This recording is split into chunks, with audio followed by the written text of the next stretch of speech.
দিকে উঠেছে আমি জানি কই না সাজে থাকবি তো নমিনা তুমি কিছু বলো আমার ঘরে তোমার কেমন লাগবে? যাবো বলতে একদম যাব। তো সেই আসি অনেকক্ষণ কথা হইলো, মানে আমি জাস্ট মানে দেখেছিলি নাই, শুভঙ্কর দাই আমাকে নিয়ে আসেছিল। আর এইটা মানে গিফট পাবি, বহুত কিছু আছে বন্ধুরা একটু দেখাতে চলেছি। এই দেখো, মানে ভালোবাসার তরফ থেকে। তো যাই হোক, কি বলবো যে আমাদের ঘনি আসছে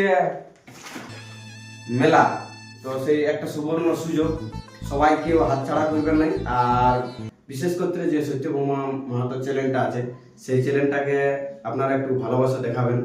আর দেখুন, মানে ব্যাপারটা হয়েছে, আমরা হয়তো দূর দূরান্ত যে ভিডিও বানাতে পারি, কিন্তু ইয়ারা গৃহবধূ তার জন্য ঘরেই বানায়।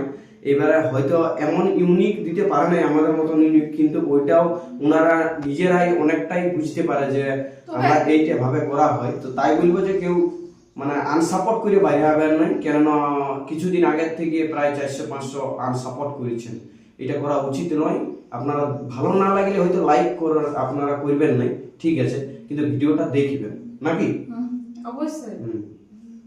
তো যাই হোক বন্ধুরা, এতদূর পর্যন্ত ছিল। ভালো লাগলে আবার দেখা হবে, আরো কিছুদিনের মধ্যে আমি দিদির বাড়ি উপস্থিত হচ্ছি। নমস্কার।